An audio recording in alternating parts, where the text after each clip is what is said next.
वज़ीर-ए-आज़म मोदी ने जब आपदा को अवसर में बदलने की बात कही थी तो उनकी इस बात को नीट इम्तिहान में टॉप करने वाले शुएब ने बेहद ही संजीदगी से लिया। और इसका नतीजा देखिए कि शुएब ने न सिर्फ इम्तिहान में टॉप किया है बल्कि तारीख ही रकम कर डाली है।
भावुक है पूरा देश आपके साथ है। कंट्रोल नहीं कर सकती सर, मतलब आज एक्सप्लेन भी नहीं कर सकती मैं कितनी खुश हूँ।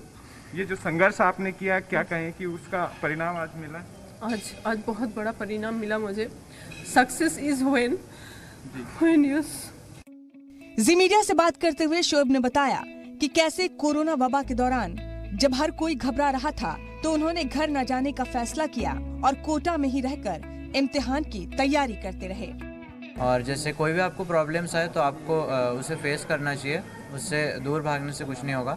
जैसे कि इस साल कोविड का प्रॉब्लम था, उसको भी मैंने अपने एडवांटेज में लिया और मैं उसे एडवांटेज में काउंट करता हूँ, क्योंकि उस टाइम पे मैंने ज़्यादा से ज़्यादा स्टडी में कर पाया और मैं कोटा में ही रहा, मैं घर नहीं गया। इससे क्या है कि कोई डिस्ट्रैक्शंस भी नहीं हो पाए मेरे। शोएब अपनी इस कामयाबी का क्रेडिट अपने परिवार को देते हैं, क्योंकि उनका मानना है कि परिवार की कुर्बानियों की बदौलत ही उन्होंने ये कामयाबी हासिल की है।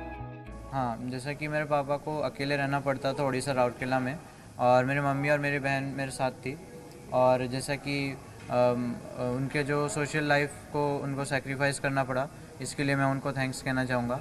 कोरोना के दौर में जब इम्तिहान को टालने की बातों ने जोर पकड़ा था तब शोएब कुछ अलग ही करने की ठान चुके थे। तभी तो आज वो हर किसी से यही कह रहे हैं कि अपनी मुश्किलात से घबराने के बजाय उनका मुकाबला करना चाहिए।